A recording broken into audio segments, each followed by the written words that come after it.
내 아들은 살인자였. 이 이야기는 제가 죽기 전에 반드시 남겨야 할 고백입니다. 누군가에게는 제 목소리가 자식의 마지막 절규처럼 들릴지도 모르겠군요. 하지만 말해야 합니다. 이 무거운 침묵을 더 이상 견딜 수가 없어요. 제 아들은 살인자였습니다. 아무도 몰라서 경찰도 마을 사람들도 제 남편도 어쩌면 다들 알고 있었을지도 모릅니다. 그저 모른 척했을 뿐이죠. 저만큼이나요. 28살의 제 아들 민수는 얌전하고 조용한 아이였어요. 말수도 적고 책 읽는 걸 좋아하고 밤에는 항상 일기를 썼죠. 이웃들은 그런 아이를 두고 참 착한 아들이라고 했어요. 저도 그렇게 믿고 있었습니다. 하지만 그날 밤 모든 게 변했어요. 6월 15일 밤이었어요. 빗소리가 지붕을 두드리며 쏟아졌죠. 저는 부엌에서 미역국을 끓이고 있었어요. 남편이 야근이라 늦을 거라고 해서 민수와 둘이서 간단히 저녁을 먹으려고요. 그때 현관문이 벌컥 열렸습니다. 아들이 들어왔어요. 한 손엔 검은 비닐봉지, 다른 손은 주머니에 빗게 쑤셔 넣은 채였죠. 머리카락은 젖어 있었고 옷도 여기저기 흙이 묻어 있었어요. 어디 갔다 와? 제가 물었죠. 평상시와 다름없이. 하지만 민수는 대답하지 않았어요. 그냥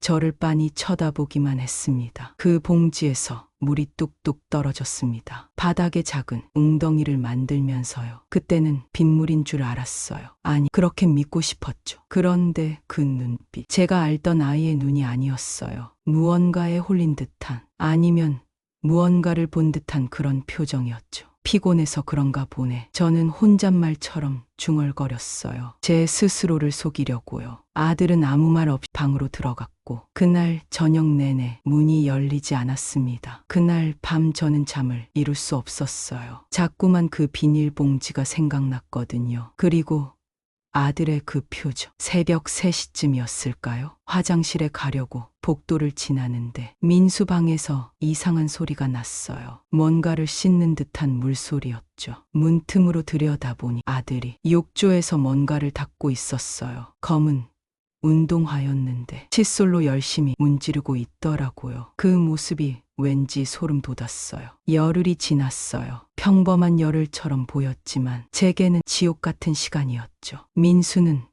더욱 말수가 적어졌고 밥도 제대로 안 먹었어요. 그러던 어느 날 마을이 술렁이기 시작했어요. 저수지에서 시체가 나왔다고요. 김미자 아줌마가 흥분해서 달려왔어요. 큰일 났어. 큰일 났어. 저수지에서 사람 죽은 게 떠올랐대 하면서요. 사람들은 그게 외지에서 놀러온 청년이라고 했습니다. 20대 초반에 키 크고 마른 남자, 낯선 얼굴, 낯선 사연. 아무도 그를 아는 사람이 없었어요. 경찰이 왔어요. 마을 이곳저곳을 뒤졌죠. 하지만 단서도 목격자도 없어요. 그저 물 불어난 저수지에 떠오른 시체 하나뿐이었어요. 그런데 저는 알았습니다. 그 청년이 사라진 날이 언제인지, 어디서 마지막으로 목격됐는지. 경찰의 조사 내용이 하나씩 들려올 때마다 제 심장은 더 빨리 뛰었어요. 그 청년이 사라진 건 6월 15일 오후였어요. 민수가 자주 드나들던 폐가 근처에서 마지막으로 목격됐다고 했어요. 그리고 그날 밤 민수가 들고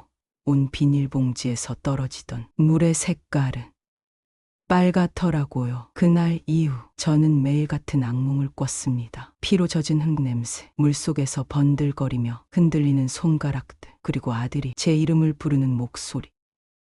엄마, 엄마. 그게 살려달라는 건지 숨겨달라는 건지 전 아직도 모릅니다. 한 달이 지났어요. 마을의 소동은 점점 잦아들었고 사람들은 다른 얘기를 하기 시작했어요. 하지만 저는 더 이상 평범한 일상을 살 수 없었어요. 아들을 볼 때마다 가슴이 아팠어요. 밥을 같이 먹을 때, TV를 함께 볼 때, 아들이 웃을 때, 그 모든 순간들이 거짓말처럼 느껴졌거든요. 그러던 어느 날 민수가 잠든 줄 알고 빨래를 개어주려고 방에 들어갔어요. 옷장을 여는데 그 검은 비닐봉지가 있었어요. 손이 떨렸지만 열어봤습니다. 그 안에는 피 묻은 돌멩이 하나가 들어있더군요. 손바닥보다 조금 큰 네모난 모양의 돌. 저수지 옆 산책길에서 본 적이 있는 돌이었어요. 특이한 모양이라 기억에 남았거든요. 단 하나뿐인 그 돌이 왜 우리 집 옷장 속에 있었을까요? 그 순간 모든 게 명확해졌어요. 제 아들이, 제가 낳고 기른 아들이 정말로. 저는 그 돌을 꽉 쥐고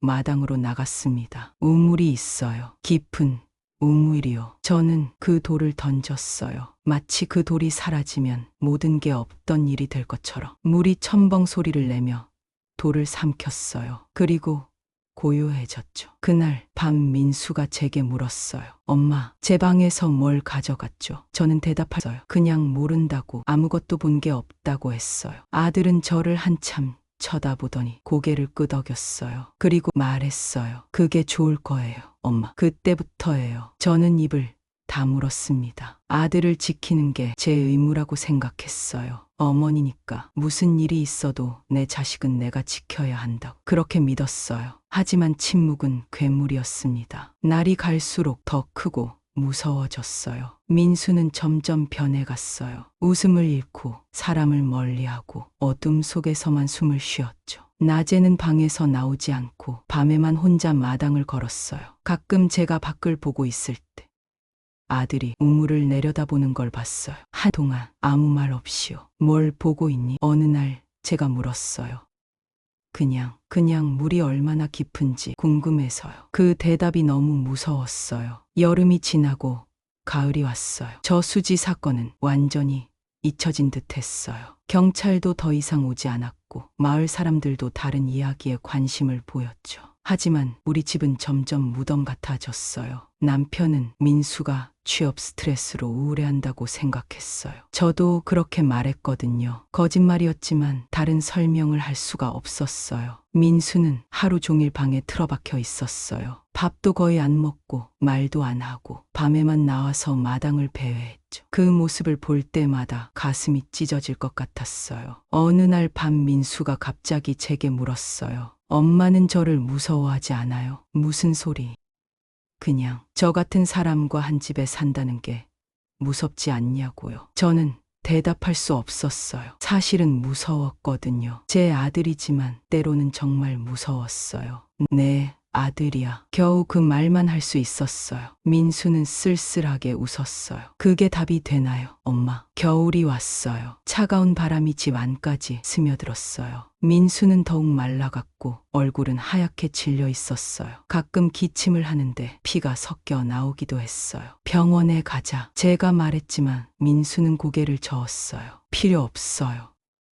그 말을 끝까지 하지 않았어요. 1년이 다 지나갔어요. 저는 하루하루를 버텨냈어요. 남편에게도 이웃들에게도 아무 말 하지 않았어요. 그저 시간이 지나면 모든 게 잊혀질 거라고 생각했어요. 하지만 민수는 점점 제 눈앞에서 사라져갔어요. 살아있지만 죽은 것 같았고 웃고 있지만 슬픈 것 같았어요. 봄이 다시 왔어요. 1년 전 그 사건이 있었던 계절이었죠. 마을에는 벚꽃이 피고 사람들은 소풍 계획을 세웠어요. 하지만 우리 집만큼은 여전히 겨울 같았어요. 엄마는 왜 아무 말도 안 해요? 어느 날 밤 민수가 갑자기 물었어요. 창밖에는 보름달이 떠 있었어요. 뭘 말하라는 거니? 엄마는 다 알잖아요. 그 순간 제 심장이 멎을 것 같았어요. 하지만 저는 또 모른 척했어요. 무슨 소리인지 모르겠구나. 민수는 씁쓸하게 웃었어요. 그러게요. 아무것도 모르시는 게 나아요. 민수, 뭐니? 사람을 죽이면 그 사람은 어디로 갈까요? 저는 숨이 막혔어요. 갑자기 왜 그런 소리를? 그냥 궁금해서요. 죽은 사람의 영혼은 어디로 가는지, 그리고 죽인 사람의 영혼은 또 어디로 가는지. 민수, 그런 생각하지 마. 근데 엄마, 죄책감이라는 게 정말 무서운 거더라고요. 처음에는 두려움인 줄 알았는데 나중에는 그냥 아픔이에요. 매일매일 조금씩 죽어가는 느낌이라고 해야 할까요? 그 사람도 누군가의 아들이었을 텐데, 누군가는 그 사람이 집에 오기를 기다렸을 텐데. 민수가 울기 시작했어요. 1년 만에 처음으로. 엄마, 저는 정말 나쁜 사람이에요. 그때야 깨달았어요. 제가 얼마나 잘못했는지를. 민수, 아니에요. 말하지 마세요. 엄마가 뭘 말하려는지 알아요. 하지만 이미 늦었어요. 그게 마지막이었어요. 마지막 대화였어요. 그 다음 날부터 민수는 아예 말을 하지 않았어요. 밥도 안 먹고 물도 거의 안 써요. 그냥 방 안에서 창밖만 바라보고 있었어요. 일주일이 지났어요. 저는 불안했지만 어떻게 해야 할지 몰랐어요. 남편에게 말하자니 모든 게 드러날 것 같아. 그렇다고 혼자 감당하기에는 너무 버거웠어요. 그리고 오늘 아침 민수가 스스로 목숨을 끊었습니다. 목을 매달고 갔어요. 조용히 아무 소리도 내지 않고 제가 아침에 깨워보려고 강문을 열었을 때 이미 차갑게 식어 있었어요. 유서를 남겼어요. 책상 위에 조그맣게 접은 종이 한 장이요. 단 한 줄이 적혀 있었습니다. 엄마는 알면서도 왜 아무 말도 안 했어? 그 한 문장이 제 심장을 찔렀습니다. 저는 제 아들을 지킨 게 아니었어요. 그 아이를 살인자의 감옥에 가둔 거였습니다. 혼자서 1년 동안 그 무거운 죄책감과 두려움 속에서 만약 제가 그날 경찰에 신고했다면, 만약 제가 아들과 제대로 얘기했다면 그 아이가 혼자 끙끙 앓지 않게 할 수 있었을 텐데, 아니기요. 그 비닐봉지를 봤을 때, 그 돌멩이를 발견했을 때, 그때 용기를 냈어야 했는데, 민수야, 엄마가 도와줄, 함께 해결해보자, 그 한마디만 했어도, 그 한마디만. 하지만 저는 겁쟁이였어요. 제 아들이 감옥에 가는 게 무서웠고, 세상 사람들이 손가락질하는 게 무서워, 우리 가족이 무너지는 게 무서웠어요.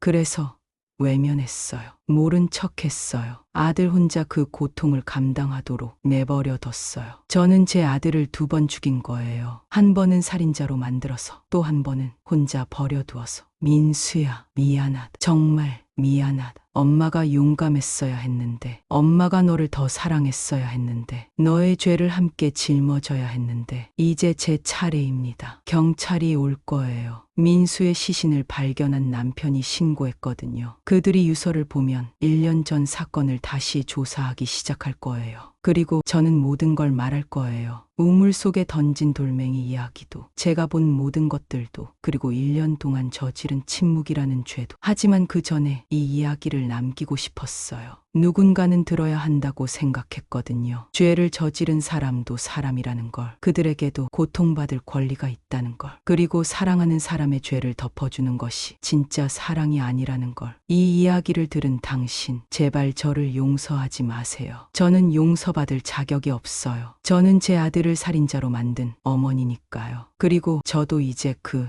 아이 곁으로 갑니다. 용서를 구하러 가요. 비록 용서받을 수 없을지라도. 민수, 엄마가 간다. 조금만 기다려라.